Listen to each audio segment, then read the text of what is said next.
பிரியமானவர்களே, இயேசு கிறிஸ்துவின் நாமத்தில் உங்களுக்கு என் அன்பின் வாழ்த்துக்கள். எப்படி இருக்கிறீங்க? நல்லா இருக்கீங்களா? சந்தோஷமா இருக்கீங்களா? ஒரே போராட்டமா இருக்குதுங்க. பிசாசு பல விதத்துல போராடி நெருக்கத்தை உண்டாக்கிட்டே இருக்கான் அப்படின்னு சொந்த போன நிலைமையில இருக்கிறீங்களா? யாரும் மந்திரவாதம் பண்ணிட்ட மாதிரி தெரியுது. அதனால்தான் என்னுடைய பிசினஸ்ல இவ்வளவு பெரிய பாதிப்பு. நான் கைட்டு செய்கிற எல்லாத்துலயுமே இவ்வளவு பெரிய நெருக்கம். அதே மாதிரி இந்த பிசாசனுடைய கிரிகளை எல்லாம் பார்க்கிறேன் அப்படின்னு சொந்த போயிருக்கிறீங்களா? ஒன்னும் பயப்படாதங்க. சிலர் வருவாங்க, பிரதர் யாரும் எங்களுக்கு பதில் பண்ணிட்டாங்க, அதனால இந்த பாதிப்பு. எப்படி சொல்றீங்க அப்படின்னு கேட்டா, அந்த அசுத்தாவின் கிரியைகள், அது பேசுவது, உருவங்கள் தெரிவது, அதை சொல்லுவாங்க. சில அப்படிலாம் ஒன்றும் தெரியல, ஆனா பாதிப்புக்கு மேல் பாதிப்பு. அப்போ யாரோ பில்லிசுனை செய்து விட்டார்கள் என்பதை உணர முடிகிறது என்பதாக. ஆனா கர்த்தருடைய வசனம் என்ன சொல்லுது தெரியுமா உங்களுக்கு? சிலர் வரும்போது அப்படி சோர்ந்து போய் சொல்லுவாங்க, இந்த மாதிரி பில்லிசுனையும் பண்ணிட்டாங்க, என்ன பண்ற தெரியல அப்படின்னு சொல்லி. வசனத்துல என்ன சொல்லி இருக்குது? என்னாகமம் 23 23 வசனம், யாக்கோபுக்கு விரோதமான மந்திரவாதம் இல்லை, இஸ்ரவேலுக்கு விரோதமான குறி சொல்லுதலும் இல்லை. இந்த உலகத்துல மந்திரவாதம்னு ஒண்ணு இருக்கத்தான் செய்கிறாரு. இது கடைசி காலம். எங்க பார்த்தாலும் மந்திரவாதங்கள் பெருகிவிட்டது, பில்லிசூனியங்கள் பெருகிவிட்டது.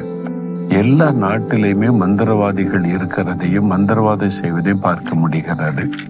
ஒரு நல்ல பிசினஸ் நல்லா வந்துட்டா பொறாமை உள்ளவர்கள் அதை அழிக்க மந்திரவாதம் பண்றாங்க.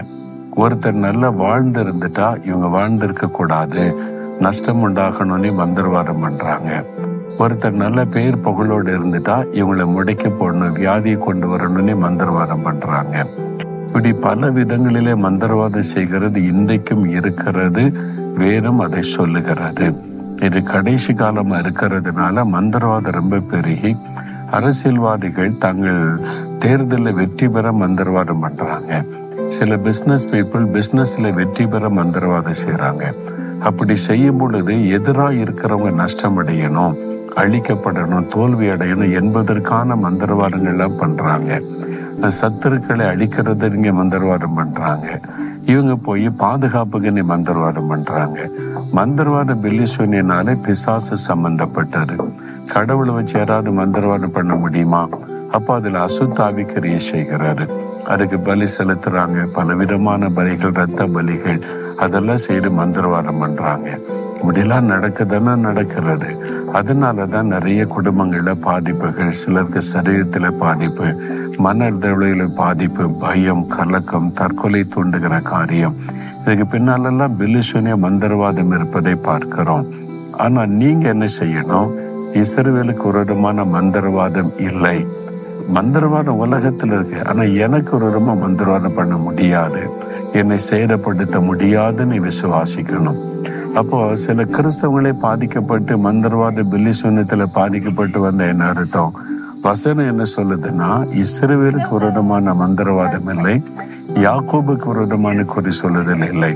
அப்போ நாம் இஸ்ரவேலா மாறணும், தேவனுடைய பிள்ளைகளா நம்ம மாறணும், ஆண்டவருக்குள்ள நம்ம ஒப்பு கொடுக்கணும், அவருடைய பாதுகாப்புக்குள்ள வரணும், அவர் எப்பொழுது என்னோடு கூட இருக்கிறார் என்ற விசுவாசத்துக்குள்ள வரணும். மந்திரவாதம் என்னை ஒண்ணு பண்ண முடியாது, காரணம் என் கூட இருக்கிற இயேசு பெரியவர். நான் இஸ்ரவேலாக இருக்கிறேன், யாக்கோபாக இருக்கிறேன், எனக்கு வாக்குத்தத்தம் தந்திருக்கிறார்.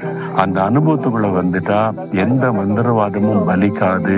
உங்களுக்கு விரோதமாய் செய்யப்படுகிற கிரியைகள் எதுவும் உங்களை சேதப்படுத்த முடியாது. நான் பார்த்திருக்கிறேன், எனக்கு விரோதமாவே மந்திரவாதம் பண்றாங்க, ஊழியர்களுக்கு விரோதமா, சபைகளுக்கு விரோதமா மந்திரவாதம் பண்றதே இருக்கிறாரு. எத்தனையோ மந்திரவாத காரியங்களை பார்க்கிறேன். ஆனா அந்த தாக்குதலை உணரும் போது, நான் செபிக்கும் போது ஆண்டவர் அதை காண்பிப்பார். எங்கிருந்து பண்றாங்க, யார் பண்றாங்க, என்ன விதமான ஆவியை ஏவி விடுறாங்கன்னு சொல்லி. ஆனா ஆண்டவர் தைரியப்படுத்தி பலப்படுத்தி அதை மேற்கொள்ள கிருபை தருகிறார். ஒன்று சேதப்படுத்த முடியாது. போராடி பார்க்கும், விசுவாசித்து உபவாசம் பண்ணி குடும்பமா ஜெபிச்சிங்கன்னா எந்த மந்திரவாதம் குடும்பத்தை சேதப்படுத்தாது. முதல்ல விசுவாசத்தோடு உங்களை ஆண்டவருக்கு ஒப்பு கொடுங்க. ஆண்டவரே, நான் இஸ்ரவேலா இருக்கணும், யாக்கோபா இருக்கணும், அதாவது உம்முடைய பிள்ளையா உம்மோடு சார்ந்து வாழணும் அப்படின்னு ஒப்பு கொடுத்துட்டீங்கனாலே பிசாசு உங்களை நெருங்க முடியாது. ஒப்பு கொடுக்குறீங்களா?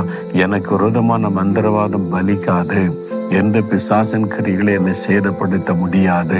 என்னை என் கூட இருக்கிற இயேசு பெரியவனை விசுவாசித்து அறிக்கையிடுங்க. மந்திரவாதங்கள் அழிஞ்சிரும், பில்லிசூன்யங்கள் அழிஞ்சிரும்.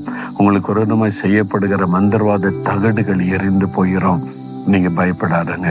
தகப்பனே, இஸ்ரவேலுக்கு விரோதமான மந்திரவாதம் இல்லை, யாக்கோபுக்கு விரோதமான குறி சொல்லுதல் இல்லை. என்னை யாக்கோபாக இஸ்ரவேலாக உம்மோடு உடன்படிக்கப்படி நெருக்கமாய் வாழுகிற அனுபவத்தை தாரும்.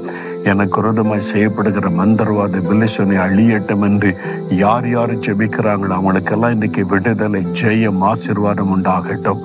இயேசுவின் நாமத்தில் ஆமேன், ஆமேன்.